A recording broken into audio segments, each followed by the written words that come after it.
Hello, and welcome to the HaloCAST. This is a four-part series on everything Halo. I'm your host, Abbas. And I'm your co-host, William. Now, we'll be going through the story chronologically, starting from the book Contact Harvest all the way toward the current game, Halo 5 Guardians. Yeah, and we'll be making some stops along the way, talking about our different experiences in Halo. Yeah, now just listen to us fuck this up. So this is like the Halo spoiler cast, and if you want to make your joke about how it's been 20 years since Halo came out, and so this isn't really a spoiler cast. First of all, it wasn't 20, it was a century. Okay, yeah. It was actually 5 centuries. Was it there in the year 2500? Get your facts right, you scrub. Okay, well, we're gonna start in order of this video I watched, and basically I watched all of the Halo cutscenes of every game, and plus the terminals. Jesus Christ, what have you done to yourself? It was 11 hours long. What have you done to yourself? That's 11 hours you're not gonna get back. But they were worth it. And I also listened. I was listening to a couple audiobooks, so that now I've on this Halo kick for so long, I had to talk about it. Otherwise, I'm gonna go insane. I mean, I'm gonna go rampant. Shut up. Shut up. You've already gone rampant in my eyes. Well, I mean, so the video starts with the terminals in Halo 4, which show you the Didact and humans and what they're fighting and what happens to humans later on and stuff like that. And the thing about that was watching like them set humans back all the way, to whatever, and they're gonna get the what is it called? I was gonna say the Matrix of Leadership, but that's from Transformers. What does he give them? The mandate or the mantle? The mantle, mantle of responsibility. Ability, yeah. Basically, the Matrix of Leadership. Yeah. Transformers.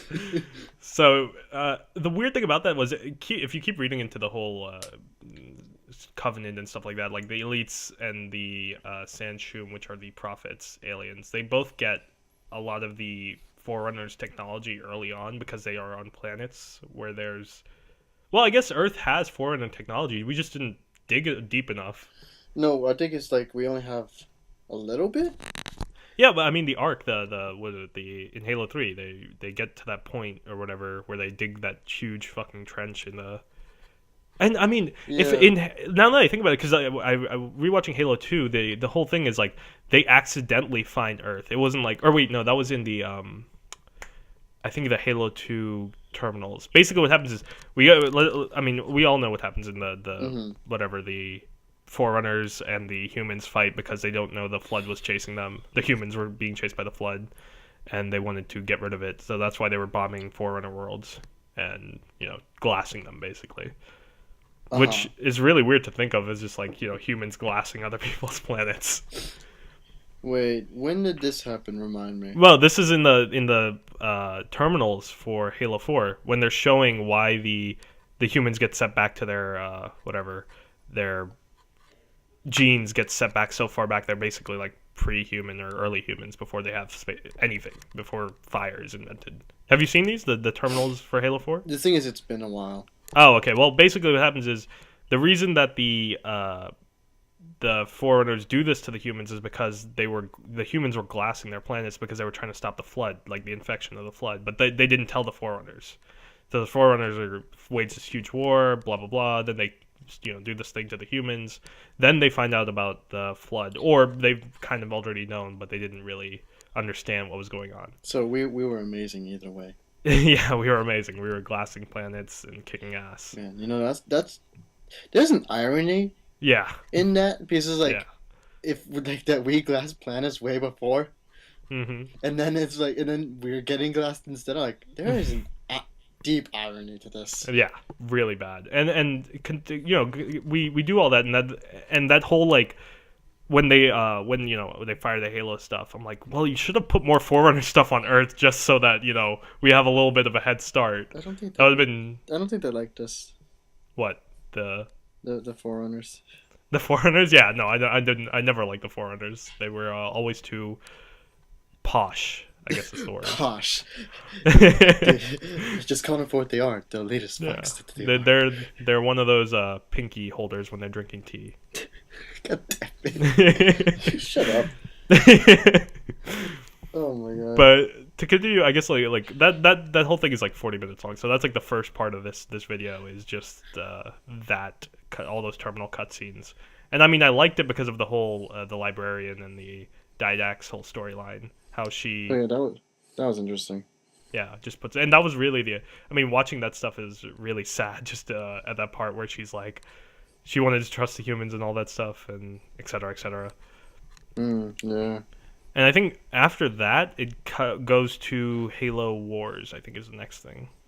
In terms of chronology. Yeah. Chronological order. Or actually, it might do that and then go to the Halo 2 terminals for the Anniversary Edition. Because what happens in that is you get to see, what's his name? The Arbiter, whatever his real name is, I can't remember. Fuck. He's basically the guy who destroys so many fucking Earth's planets. He kills I think 300 or 400 million people. He was a favorite with the what do you call it? The Sangheili? Not the Sangheili, but basic the Covenant. Yeah, I keep forgetting that the Covenant's not a race, but a group of races. Oh, a group of races. Yeah, there's I think what happens is I remember he starts off as just like a foot soldier or something like that. Then he has his own ship. Then and then he grabs he gets a bigger and bigger fleet, and he just goes to town on certain or planets, human planets and stuff like that. Yeah. And just watching, because at one point in the video, in the terminals, I don't think you've seen the Anniversary Edition for Halo 2, the terminals for that one. I haven't, no. Yeah, there's a scene where they show the body count and just the numbers climbing to the hundreds of millions. I was surprised it was even that low. I thought it would be in the billions. Jesus Christ. Yeah, it's insane. I finally read the Halo novels, which I should have done a long time ago. You really should have. Yeah, I enjoy Fall of Reach.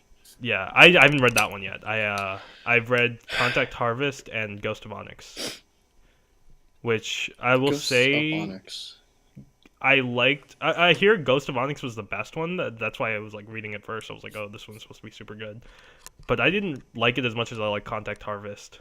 Oh, I think it's just because of Johnson's storyline. Because Johnson is Johnson. Yeah, just because Johnson. Yeah, just Johnson. I know what the ladies like. God damn it. We don't need this. Well, no, we do need this because I'm going to be talking about Johnson for most of this video. Because Contact Harvest, I listened to it on audiobook, and it's also one of my favorite just because Jen Taylor plays some of the audio logs in the book. And if you don't know, that's Cortana. Oh, well, that's so she reads some of the. I knew that, but no, I know. I didn't know she did the audiobooks. No. The thing is, the way this one's written out is a guy plays most of the audio. He reads basically Johnson's part, any of the human parts. Because have you read Contact Harvest? I've read it. Yeah, there's a scenes where the AIs are communicating. She plays those scenes.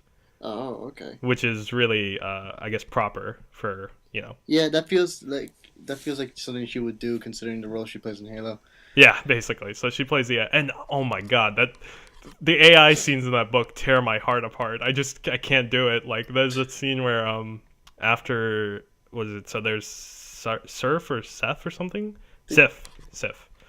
So she's the she's the female AI on Harvest. And then there's Mac, and just the whole thing. Mac, at the beginning, Mac is this asshole douchebag, and he's basically hitting on her. It's because that's his character. Yeah.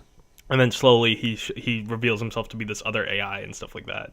And just watching that part after Mac tries to save Sif, even though she's a danger, so she has to be killed or just taken offline basically. And he tries to save her, but even though what he does is futile to save her because nothing would happen. It's something where even if he did save her, there would have been no point to it. And just that thing is I was like, man, I cannot, my tears were running down my face. Boo. Oh my god.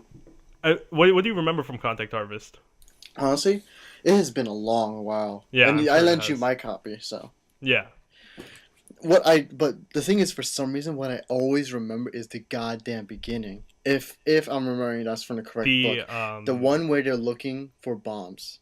Yeah, what I think of is as a Denny's. Right. They were at a diner, and if I remember, I'm not sure if this was. That's Contact Harvest. Yeah, but no, not that. I'm trying to remember if it was after. No, they were looking for it before the explosion happened or after an incident. No, occurred. Before. If I remember correctly, what happens is they were hearing of these. Well, basically the was it the revolutionaries? What are they called? separatists, I guess. I don't know. Insurrectionists? Yeah, insurrectionists. Yeah, they were basically building these types of bombs into like tires and stuff like that, like different things. Because So, I don't think they actually knew, but they were looking for them, and then yeah. it's like reading that, it made me feel very tense. Yeah, I had no idea what they were there for. And then with the whole like looking for the bombs and stuff like when that. they were looking around, because like I think if I remember, they described a scene that happened within a diner where basically everyone was just slaughtered, if I remember correctly. Oh yeah. So like what happens is Johnson is on the, and his first name's Avery, which I didn't expect. So reading that whole scene, like when I'm listening to this audio, because I listened to the audiobook, I didn't actually read the book. So just like Avery, like hearing him say Avery over and over again, I'm like, who's Avery? I'm like, oh, that's his first name. So at first I couldn't really, like, whenever he was saying Avery, I didn't know it was Johnson. So that it made a complete different. I had completely different assumptions of what was going on, or who like what was, or for who was the main character. Yeah. So what happens is they find the bomb. Like people, like basically it was on this truck that was parked outside. They find the residue of the bomb stuff or something like that, and the guy, one of the guys is there, and then Johnson takes him out, and I think what happens is the guy who's in there, this woman walks out of the bathroom and she has this purse or whatever, and then the guy goes after it. She holds someone hostage, and she has the trigger to the bomb. And then she blows it up, and then they're like basically Johnson was supposed to shoot, but she had like a kid as hostage. Yeah, I remember that now. Yeah. And it was like the gauze cannon thing that is basically what he's shooting from like a Predator drone. I always remember it like, the thing is I remembered it as like there already being a slaughter and they were just investigating. I don't remember why I'm remembering it like that. I think I might be the chapter after. There might be something like that. I think that, there was like a chapter after or something like that. I think they go and they interrogate someone, because now that's so far back in the book, and it really doesn't have anything to do with the book later on. It's just kind of an intro scene, because that's after that, the insurrections just don't really matter, which I find so weird, as the insurrectionists were still fighting, the UNSC so far into the war. Yeah, their war lasted a good while, and it goes till Reach, like it goes until Reach, because they didn't care. Yeah, and that book starts in 25-23, I think, and Reach is in like 25-50 something, I think. No, right? 25. It has to be, because it's right before Halo 1, and that's 25-52. No, that was 54, wasn't it? Oh, it might be that area. It's like 30 years after. Because if I remember, the events of from Halo Combat Evolved to Halo 3 lasted about 2 years. 2 years, yeah. It was 2 years. You fight 2 years of a 30-year long war, if I remember. Yeah, and now that I think about it, that makes Johnson really old, because he was like 20 something in. I don't even remember how old he was in Contact Harvest, but he was like a lot younger. And that's 30 years after is like Halo 1. It was a 30-year war, right? Yeah, it's what, the Insurrectionist War or the Covenant War? The Covenant War. Oh yeah, that's because it's like 30 years, because that's 23, and I guess we'll say Halo 1 starts in the 2050s. 2550s. Yeah, because we do start later on, and that's how they have all the tech. Yeah. They finally catch up, because what? And the thing I liked Contact Harvest the most because of I don't know, just the characters and all of that. But I didn't like how they did that whole story, because of how they got into war, because it was basically an accident. They stumble on each other, right? On a ship, a derelict ship, if I remember. Yeah. No. Well, what happens is the aliens, or I guess the Covenant, are in that area, and this one shipmaster was like, oh, I'm just gonna scavenge this random, really inferior race's ship, and it was carrying fruits and shit like that. So then she thinks she can do it again, but she doesn't do it again, and she dies. And then this other, I didn't even know the chieftains were like that there, and like, because that's so early, like to see chieftains before Halo 1 I guess before Halo 1 time in terms of chronological order. Were they in Halo Wars? Did you fight chieftains? Wait, chieftains. I'm trying to remember who the chieftains were. The apes. Oh, Brutes. Yeah, brutes. I'm thinking of brutes. Yeah. But basically the chieftain is Tartarus is in I mean, Harvest. the brutes are a recent addition within the Covenant, but they were there. They were there. Yeah. I mean, they were upgraded later on. Yeah, the thing is, you never really see them, they're not even in the first one at all. They're only. I'm trying to think. Were they in Halo Wars? Did you ever fight? No, not to my knowledge. No, actually, I think you did, but it was like later on. Yeah, it was like late game. And they were like, they didn't look good. They didn't have all the tricked out armor that they had in Halo 3. One of my favorite scenes from Halo Wars is that where the Spartans fight like 8 elites or whatever, like, and they're setting off the nuke. The 3 Spartans go like fight. What was it like? Wait, were you talking about when they were on a bridge or something? Yeah, they were on the bridge and they did. I was like, that's the first time you get to see. I mean, before like Halo 4 and all that stuff, that's the first time you get to see multiple Spartans in action on screen. Yeah. Because you never see. I think you never see it before. You never really see any other Spartans on screen ever. The only time at all. Ever really been Halo 5 actually. Halo 4, I would say, because of the Spartan 4 program. Yeah, you're right. No, but if we're talking about original Spartans, like Spartan 2s. Oh, yeah. You never see... And it's surprising that they would bring... I'm surprised that they brought that for Halo 5, is like all those characters from the books. That really annoys me. Yeah, that was really weird. We'll get to that later, though. Yeah, we'll get to that later. So, I guess continuing for Contact Harvest. So, I just didn't like that they... because what happens is the brutes come down and they're like, we're just looking for Forerunner stuff. And then I guess one of the grunts shoots one of the humans or something like that, attacks one of the humans, and then that's the only reason that they start fighting. Because before they were just like confused at what they wanted and stuff like that. And then at one point, I think Jelani or something like that, she's the female character, she's like, oh, they want the whole planet or something just to search for Forerunner shit. Yeah, I mean, it was probably going to happen either way, but the way it started was a little I guess. Yeah, I just didn't like that. I mean, I still love the book, and it's still probably one of my favorites so far that I've read. Right. But it's just that whole thing, because I don't like stories like that where like it's just misinterpretation causes a bunch of battle. Like they don't just sit down and talk about it or something. I mean, they can't really talk. You think it'd be a bit more tense, you know? Yeah, like it was a bit more complex than just a mishap. It's like, oh, do we shoot them? It's like, bruh, we don't know anything about them. You think that's a good idea? I don't know, bruh. I got this gun here. Look.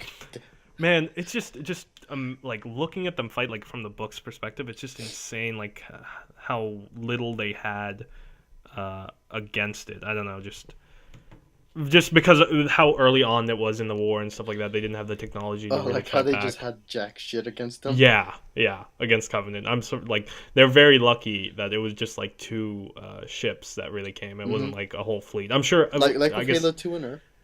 What? Like with Halo 2. Oh yeah, Halo 2. Well, that was because they only come with a few ships, and I didn't learn this till a lot later. Like why they came with so few ships to Earth was because they found Earth through a Forerunner thing, and that's the thing, the Ark, the teleporter to the Ark. They found that, and they found out where they're gonna get to the Ark from, and it was on Earth, and they didn't know what Earth was. So that's why they go to Earth with such few ships. They didn't expect anything. Which is really funny when you think about it. Yeah. That's the only reason like that was like that. Which is, I mean, I like that. Like that's cool. That's that they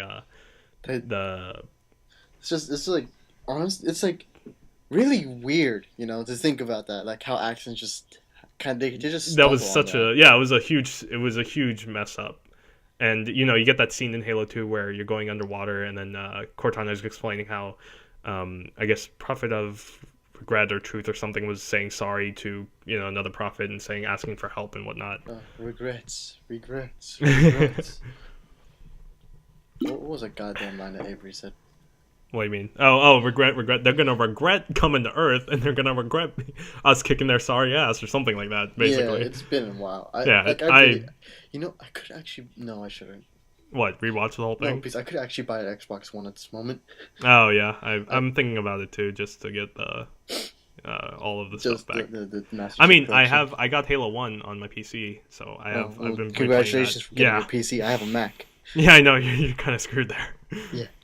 But what was it? So to continue on with that, I guess towards the end of Contact Harbor, I love like all the action scenes and stuff like that when they're fighting with so little, and all of the the training of the civilians, militiamen, and stuff like that. Like that was really cool. What was it? And again, there's just the AI scenes because I mean, obviously these characters, these AIs, you get emotionally attached to them. But Jen Taylor reading these scenes, like just how that she like does the reading, it just makes you like you can't do anything about it. You just like start bawling right there. There's like, oh my god, like as soon as when Sif dies, it's just I can't do it. I can't read that scene again. And to think about that, like there's also that scene in and this is obviously off topic. I'm talking about Man of Steel now, but just the scene where Superman's dad stops him from saving him. I can't do it. I can't watch that scene. Oh my god, can't freaking that was kind of depressing how that happened. Yeah, but it's like what really annoyed me is how he died. What he went back for a dog. The dog, yeah, which is so stupid. And to be honest. Like even though I love that scene because of just like the weight it carries in the whole throughout the movie, I just think it's like Clark should, or I guess Superman should have just gone and gotten the dog. Like it wouldn't have been that big of a deal. Yeah, he could have. Yeah, there was really no need for him to go back. There's no need for him to actually go and like, hey, it's like I'll go take care of the dude. I'm super like you know me. Dude, Dad, I'm Superman. Do you know what I can do? Because honestly, he could have been taken into the tornado. He would have been fine. Yeah, and what the weird thing is like there's certain scenes in Man of Steel, and we're getting super off topic, but I'm gonna finish up right here with this because I want to go back to Halo. So there's certain scenes in that movie where I'm confused about how fast Superman can go because in the scene where was it? I was gonna say Lana. Lois Lane falls out of the ship back into the atmosphere for the first time, and he goes to save her.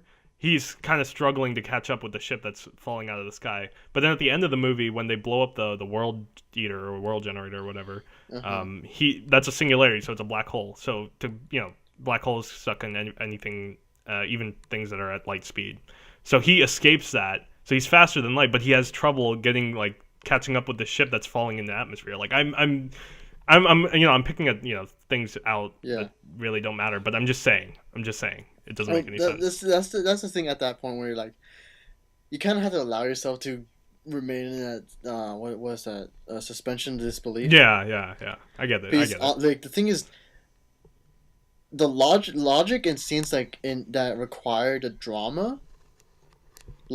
Drama takes precedence over logic. Logic, yeah. Logic never takes precedence over drama. That's literally what we were just saying about his father dying. Yeah, because he could have just gone and saved it. That's exactly the thing. Like you get why they would do it, but like, you could do it a different way. Yeah. No, so to go back to Halo and let's finish up on Contact Harvest because this is basically taking up like 15 minutes of conversation. It's actually, yeah, you're right. Basically, the ending is like I like it, but it's kind of awkward because it's literally just a very descriptive sex scene between Johnson and the. At the ending, chick. Right? Yeah, the Oni chick. At the ending. Yeah. Yeah, I remember that. Yeah, of course you do. Apparently shut up. Well, I guess apparently the only thing I really remember from the book is the beginning and the end for some reason. Yeah, it was so usually in books like that you don't expect something to be so graphic, like Game of Thrones level graphic. That was Game of Thrones level graphic. Game of Thrones is graphic? Well, it's sexually graphic. Oh, actually, yeah, you're right. Yeah, that was. There's a lot. Like, if I remember correctly, the words specifically are she squeezes and then Johnson was spent or something like that. It was super erotica. First of all, that is not Game of Thrones graphic, okay? No, but like just that description. I mean, I'm sure there was other stuff. I just don't remember it at this point. But that I remember very specifically. Just that wording was. I don't know, just something about it was really funny to me. You know what? I'm gonna have to do a quick search real quick. Now, I need to make sure it was Jelani, right?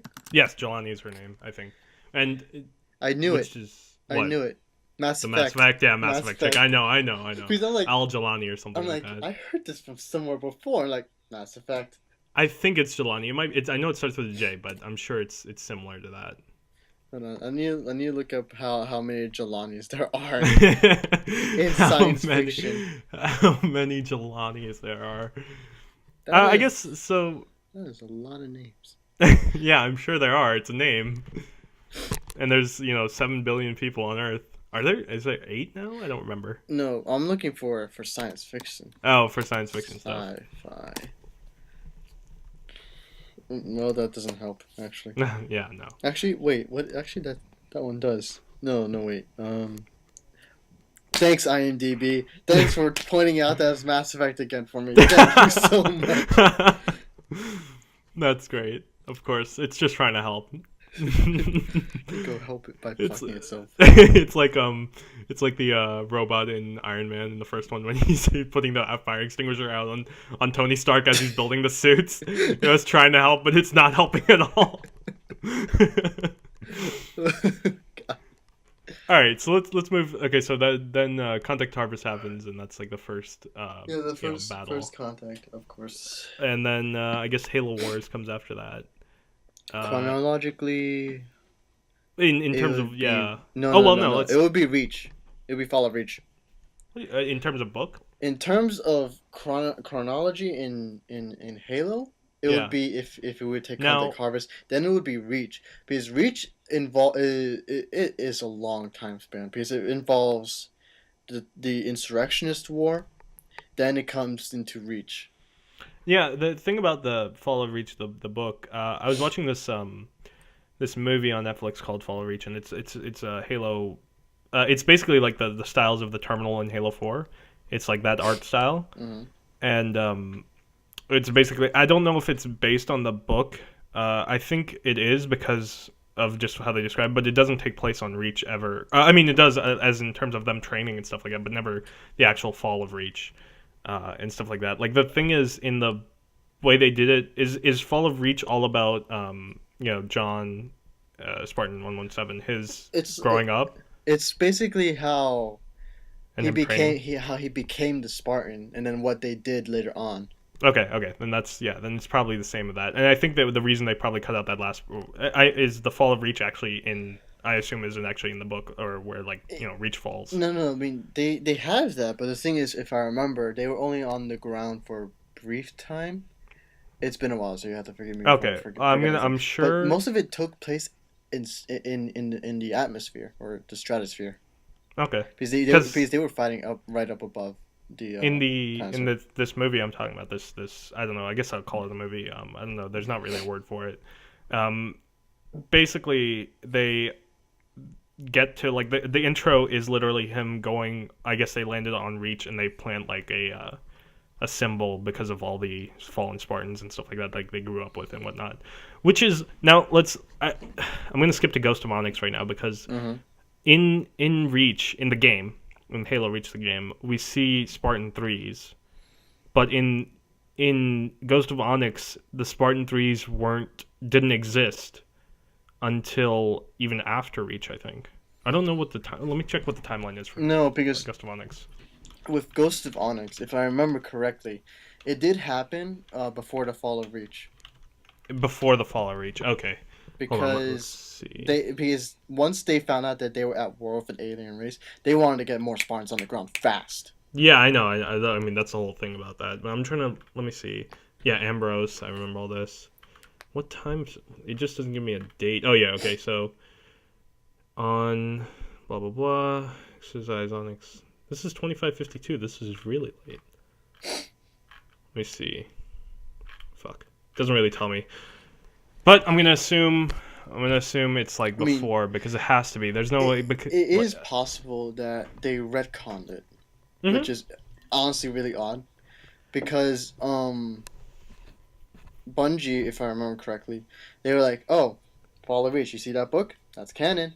Then they made Reach, right? And that wasn't canon anymore. The thing is, the ending wasn't. It was up to a point. Yeah, up to a point. Because the thing is, everything that they did, it was new, and it was like, you get to you're on Reach, because it wasn't exactly like a sport within Fall of Reach. So I was honestly excited for that. Yeah, it was coming up. Which is still. But then they had this thing, because the thing is, the whole mission that they were doing was basically going to take Cortana, bring her to the Pillar of Autumn, and then they go. Yeah. Right. Thing is, in the book, she was never on the planet. she was already up in up in the air. Yeah, Cortana's storyline in general is kind of, I don't know, just a little bit confusing. Just the way they did it, because in Halo 1, when you wake up for the first time, you go to the deck and she says, how did you sleep? You're like, no thanks to your driving. Like, as if they've known each other for a very long time. Like, they were talking like two very well-known friends and stuff like that. So it's a little weird seeing that, like, she wasn't... The thing is, it's like, in the book of Fall of Reach, they were together for a while. Yeah. Like, just that whole thing is a little... weird to see that she didn't really exist until that point in Halo Reach. Yeah, it's odd. Yeah. So I don't think they really. And I think you're right about Ghost of Onyx being retconned and it's not canon anymore, because the way it is in the book, because it's Kelly, all of the members from Blue Team. Yeah. So, and there can't be, if Spartan 3s were on the ground Reach, it doesn't make sense for that part of the storyline. So I don't think, Ghost of Onyx is... Honestly, I think they may have retconned it. So because I mean, it's still a good book. It's just yeah. Because I think canon. the thing is, I think it's only because they were doing it for the later Halo games, like Halo 4 and 5. Yeah, which is I don't like Spartan 4s in general. Yeah, they're just kind of there. Yeah. Well, so so where are we? We're skipping Ghost of Onyx since it's not really part of. Yeah, it's not really part of canon anymore, to my knowledge. I'd say Contact Harvest is still canon because nothing really happens. Yeah, because that's before, and I don't see any point for them to change it really. Reach is I'll leave it because of it's basically John's story as him growing up and stuff like that. So that makes sense. That's all right. Yeah, Fall of Reach. Because I'm still really weirded out by how they just kind of ignored that in the game. I think they said that before the game came out. They were like, "This is not based on the book" or something like that. Like that. Yeah, I know, but it's just really weird. And I think this movie does that whole thing. Like basically, they keep all of the John growing up and him. And I love like from this movie that I'm talking about. Like I don't know if this is in the book, but the first time they put on the Mjolnir armor. And like they talk about how reactive it is and stuff like that. Like the reason normal people can't wear it is because of it's like the actual armor is like active, like alive almost, and it broke like people's arms and stuff like it twists into different forms to do stuff. I don't know. It's like reactive. I think I remember it because it was heavy or something. It's just a general idea. Well, yeah, it's super heavy. It's like a couple 100 pounds. Like watching it, like the scene in Reach where what's his name? George throws you off the ship before he dies. It's just he's lifting your couple 100-pound suit of armor and then throwing you. He was a big guy. He was big. And even, like by a Spartan standard, dude, he was massive. Big. He was big. Yeah. Jesus. He is a he's like what is it? There's have you ever played Saints Row? Or no, have you seen like not to an extent that you would think. Okay, well, basically, there's this character, a Russian, like, big burly Russian guy. Like, basically, looks kind of like George. He's bald. He actually looks like the guy, the Kingpin in the original Spider-Man series, like the bald, like with the white suit and all that. Really? Yeah, he kind of looks like that. Jeez. But basically, George is like a more a normal looking person. Like he looks like more like a human would, even though he's also a Spartan too, who's like 8 feet tall and whatnot. Like they got really lucky with that they were building Spartans at the time of the war. Yeah, they really were. They really were. Because Halsey was only doing it just so they could put the insurrections down. Like yeah. And the thing about that is like. I guess we can bring up Ghost of Onyx and how the Spartan 3s were basically only meant as suicide mission type stuff. They're basically the fodder. Fodder. Yeah, the fodder for that. Like the prologue for Ghost of Onyx, it's all those 300 Spartans go to that one planet to destroy those mines or something like, or what was it, the factories or whatever. And they all die in this massive explosion and stuff like that. Yeah, because they were given, if I remember, cheaper armor. They were basically the cheap versions. Yeah, it's a spy armor or something like that. That's what it's called. So it's basically quantity over quality.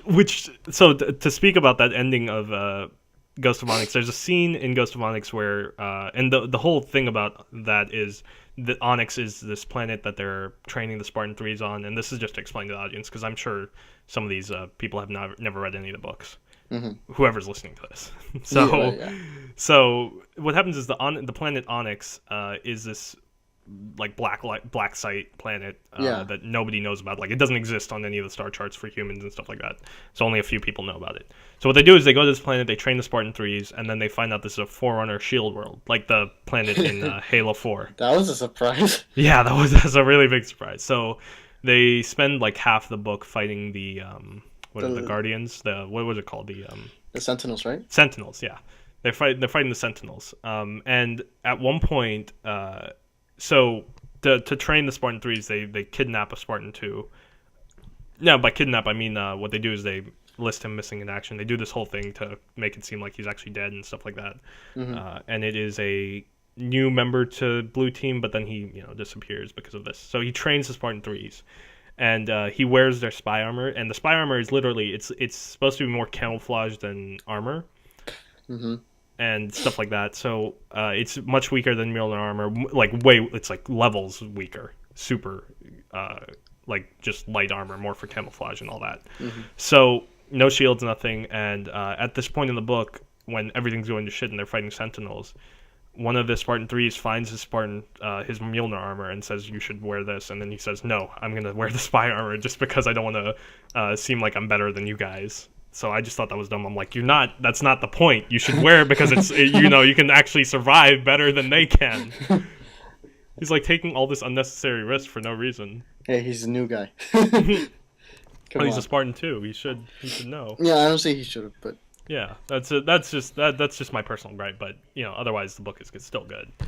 I'm not going to talk about the Flood because I've never read it and I hear it's the worst one. It is the worst one. Don't read it. Yeah, why is it so bad? I think a lot of people's main gripe about it is the characterization of Chief.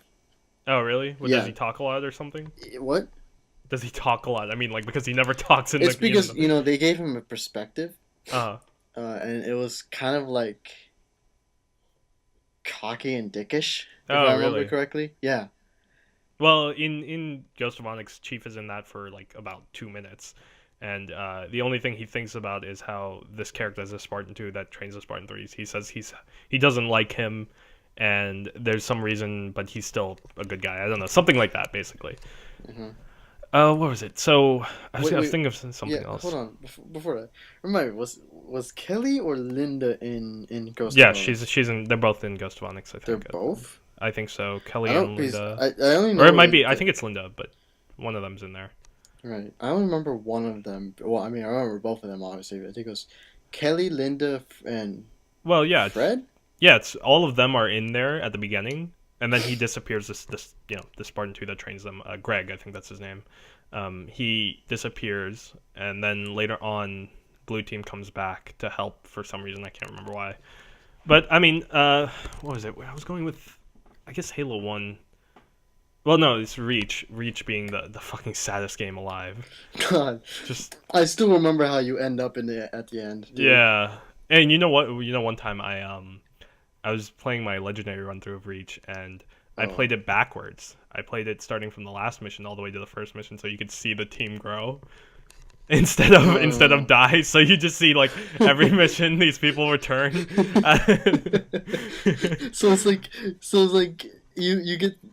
Wait, how would that work? So Emil dies first, I think, because he's you die first, I guess, technically. Even I don't know if you can play that last mission. I think you can, where you finally it's like go down. You die, and then Emil, and then Captain, the captain, yeah, and then actually hold on. What was it? Because they had another Spartan. They had two Spartan 2s. It was George and I don't remember the other guy's name. Fuck, it was Captain. It was, I don't know. It was something. I feel like it's Jin, but I'm only thinking that because I feel like for some reason because I'm thinking League, but I feel like his name is actually Jin. Noble Team. Jun? No wait, no, that's Jun? Yeah, Jun. That's the right, yeah.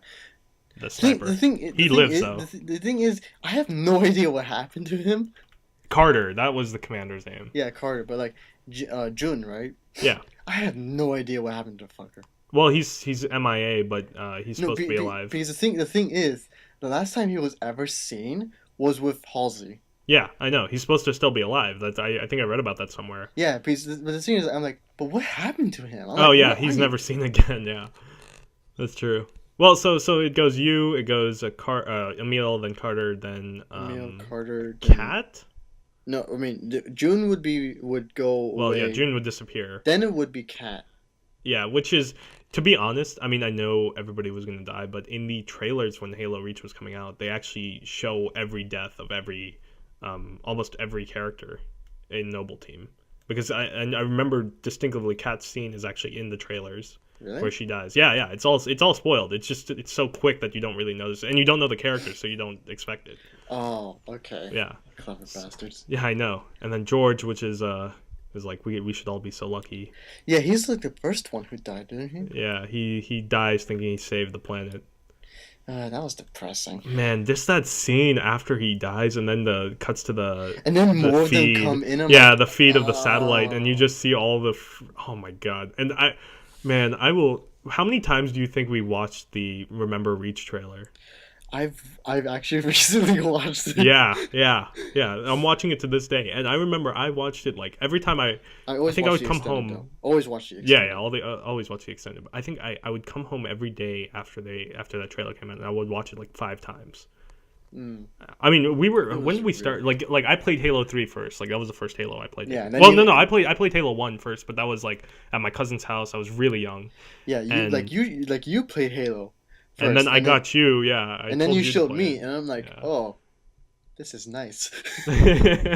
and I think that was basically us playing on Xbox 360. We played Halo 3. We played that for so long. Yeah, man, I've had Halo 3 like 6 times. I remember buying it, selling it, creating new accounts. I must have played for like 5,000 matches, more than that. Actually, can I still access my account and see my score? I wish. Yeah, I wish I could. I wish I remembered any of my old gamer tags so I could look it up. I feel like I can remember it. I'm gonna look it up right now, and I'll see if I can. Well, yeah, you have.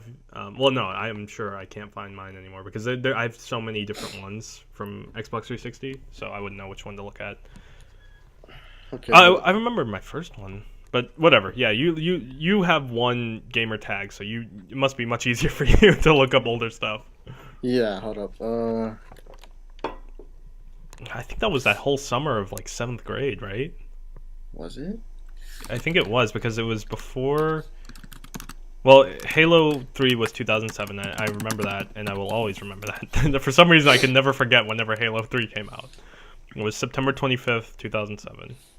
And I think that was 8th grade, 7th grade, something like that. But it doesn't really matter. To continue on from there, I guess we just played the shit out of it, and that was really my first Halo experience. I mean, I played it as a kid, Halo 1 on the original Xbox, but I never really got a chance to play 2 until later on, much later on.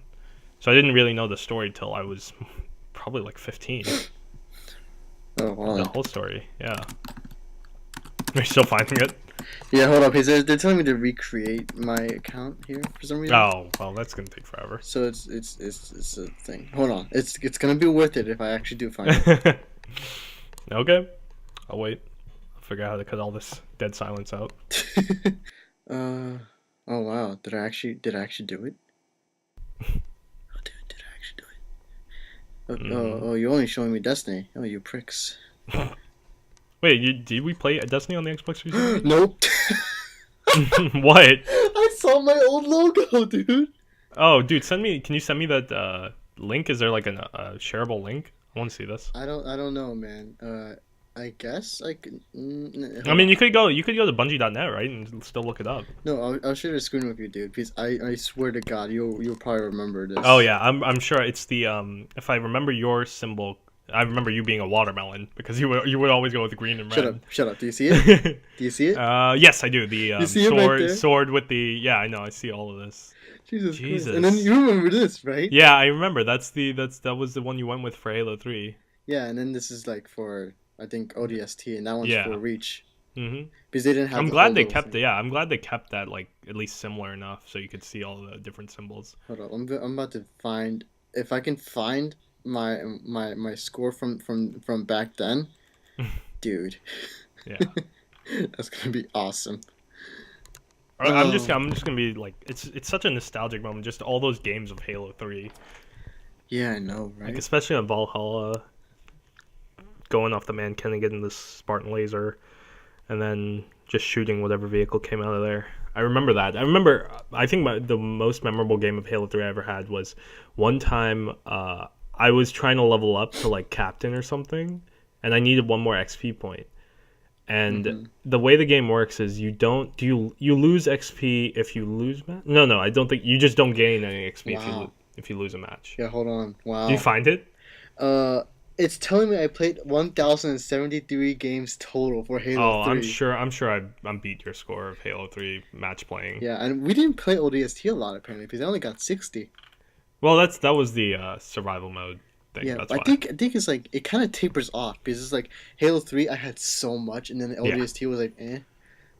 And I mean, we got older and we ran out of time to play games. That's basically what happened. Yeah, but I have more games in Reach, but even then it's not a lot compared to Halo 3 because it's only 177. Yeah, I'm sure. Yeah, which I'm is sure. A thing, though. Because we played Halo 3 for like the whole summer. That's why, and 2 summers at that. I'm sure. We were like waiting for Reach to come out. Reach came out in like when we were in 9th grade or something. Wow, that was my last. 9th or 10th grade. 9th or 10th we grade, used to take screenshots. Oh my god, I forgot about that. Show me our screenshots. Oh my god. Dude, send me the link to that page. Let me see if it just shows up as you so I can see it. Alright, okay.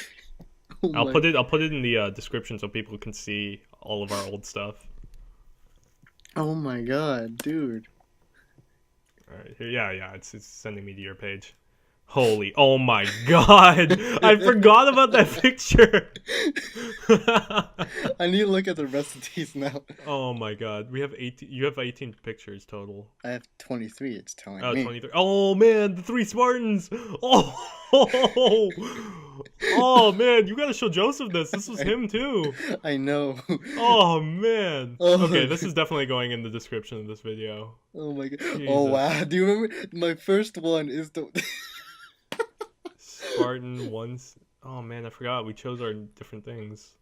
Which one? I don't see which one you're talking if you click on if you click on the screenshots, right? Yeah. Hold on. I'm just gonna screenshot gallery. Hold on. I'm gonna click on the link and then send this to you, and you better remember this. I swear to God. No, it'll be in the chat, so don't worry about it. Yeah, I'm glad nobody else can see this while we're looking. Oh my god, I forgot about that. Well, I think that was me trying to stab somebody. I think it was you, yeah. No, please. If I remember correctly, I was looking up at you. Right? Oh, and then you dropped it right on that Joseph. was Joseph. So this picture, so I'm sure people will see it. So let me explain how this is. So I'll put it in the description. So you'll look at this picture. William is the one in red. He's looking up at me. I'm a monitor dropping stuff in Forge. We're in Forge. Yeah. Yeah, we're in Forge. I'm dropping stuff randomly. And Joseph comes up and tries to stab William without, and I don't think I did this on purpose. I just dropped a thing because so I dropped this thing. Yeah, I dropped this thing right before he gets to William and he dies. This is the greatest thing. Oh man, this is so nostalgic. Oh man, the 3 Spartans though, just seeing that was amazing. Yeah. Oh my god. It's been so long. Yeah, I'll put this whole thing in there in the description so people can see. Yeah. Oh yeah, you only got to lieutenant, and I played Halo like twice and got to like captain twice. Yeah. I played so to explain what I'm talking about is, and we will get back to the the story discussion soon, right after this. I bought Halo 3 and I had a account on Xbox Live, but I deleted I changed my name and then I created new accounts and all that stuff so many times. But I have if I hadn't done that, I must have had at least like 3,000 or 4,000 games of Halo 3, and basically I think I remember getting to captain and even like higher than that like twice, basically having on 2 different accounts. So I must have played so many games of Halo. Just to explain how that worked. So to get back to the story, I guess where were we? So we did Contact Harvest, we did Ghost of Onyx. We were just talking about Ghost of Onyx, and then we did Fall of Reach. So chronologically, we are at, what would you say? We did Fall of Reach, and then now we're going to Halo 1. Well, Wars. We still haven't done Wars. No, we did Wars. Did we? We didn't really talk about Wars. I mean, we didn't talk about what happens in the story. I guess like the Spartan scene and stuff like that. I mean, I loved the story in Wars. It's just like, especially the fire, the Spirit of Fire, Serena, the AI. Mm. Well, I mean, what do you see? You see the original Arbiter before, What is his name? I should look it up because I don't remember. It's some here arbiter Halo 2. I guess I don't know what's his name. His name is, and I should remember because it's like some very specific name. Fuck. Arbiter, Hierarch, Sangili, Sanchum, Fal Shamvi? What? Oh, that's the original Arbiter. Well, what's his name? God damn it. I should know his name. I feel really bad because it's like, it's very specific. Vadam or something like that. I can't remember how to pronounce it though. Former Arbiter Ripa Morimi and then Thel Valdam or Vadam. Just something. Van Dam. Van Dam. Joseph Van Dam, no. Well, it's him, and he the original Arbiter before him is in wars. And so what's the story? So they finally have Harvest back, which I'm surprised they kept, to be honest. Because, how long was that war? That was like 7 years, they said, or something, right? Was it? Yeah. Because he says 7 long years at the beginning. He does that voiceover. He's like setback after setback, loss after loss. It's like after 7 long years, we finally have Harvest back. Because honestly, it's been a while. Yeah, I know. But I've I'm gonna be the one. Yeah, I'm almost tearing out my own voice talking so much throughout this thing because I know so much. Right. So they get Harvest back, and then they immediately leave Harvest. What was it? There's a great scene where he's like, we just still don't know much about what's going on in Harvest, and then they leave to go chase. What was it? They chase that ship to that other shield world. Mm-hmm. And then they go through the sun of that shield world and eject themselves, and now they're stuck in space. Yeah, because they were just circling or something, right? Well, yeah, they use the gravity of the sun to the planet's sun inside the planet, because that's forerunners for you. They slingshot around it. That's the word. And then they get out of there, very, very narrowly escaping the explosion of that planet.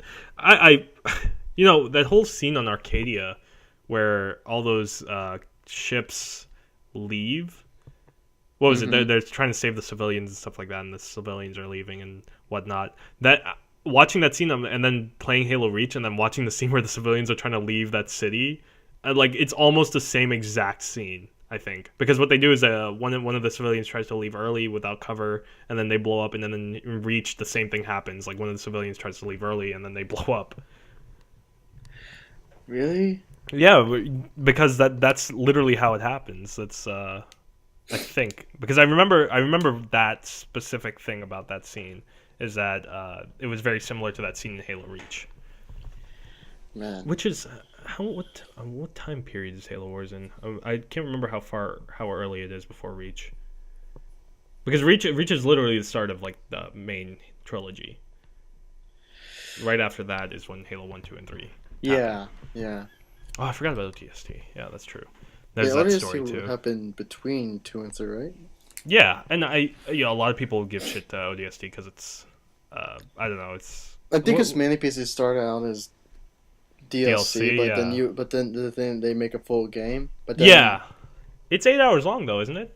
Yeah, I think that was what most people were miffed at, and I'm gonna have to end that call because.